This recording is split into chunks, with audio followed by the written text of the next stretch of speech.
Guys, so I decided that I'm going to use my YouTube page and actually vlog about the journey I'm going through.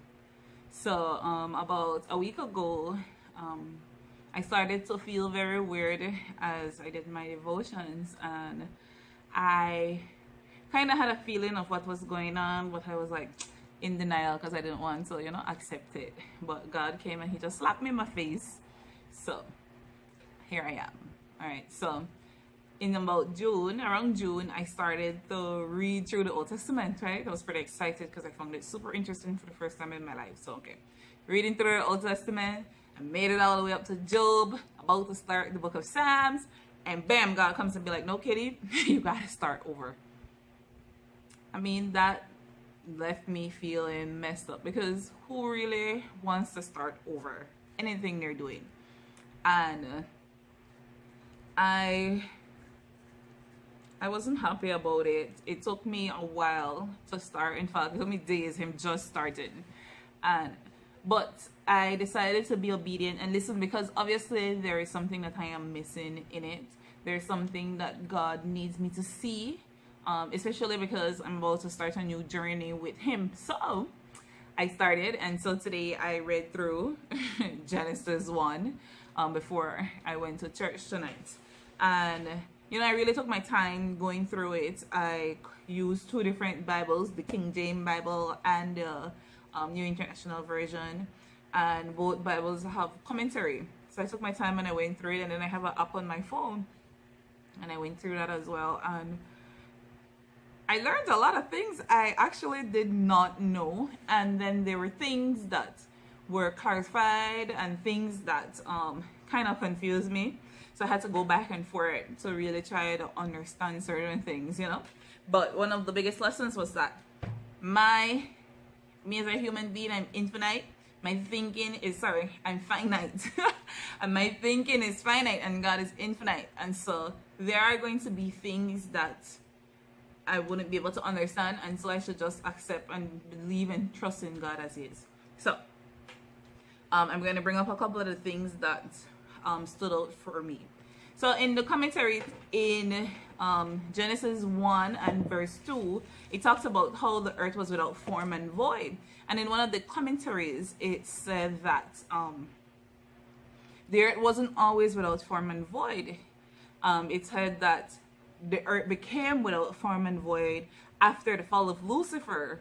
And I'm like, okay, I did not know that. So it seems like there were two different times. It was like God was rebuilding the earth here in Genesis 2, because then it also, if you look down in more as it goes down in the chapter, it says be fruitful. When God was talking to us as humans, when He blessed us, He said be fruitful and multiply and replenish the earth. So that means that the earth had people on it before. So in order to replenish something, it had to have been there before, right? And it went away, and so you're putting it back. Never knew that. Yes, I know that verse, be fruitful and multiply and replenish the earth, but I never, link it to the fact that, hey, what was there before? So that was one thing that stood out for me. Another thing in verse 3, it says that the Holy Spirit was hovering over the earth, over the water, and then that was in the NIV, and the King James said that the Spirit of God moved across the water. And for me, I like it no matter which way you pick it out, because who wouldn't want God, and I correlate it to my life, of course, who wouldn't want God to hover or move over their life?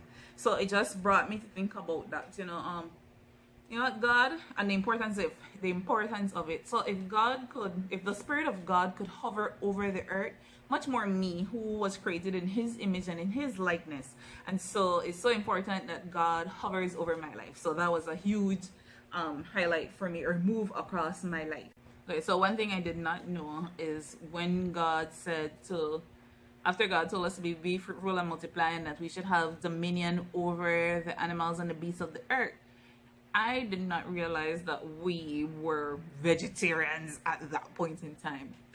I never know that. So that's a completely new information for me. And we are vegetarians up until the flood with Noah.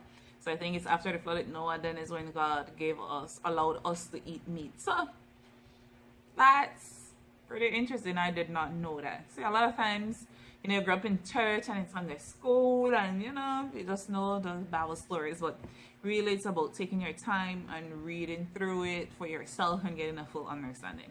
So I'll be here just vlogging about what I read, what I learn, and different things that stand out for me. So I hope you guys stay on this journey with me, and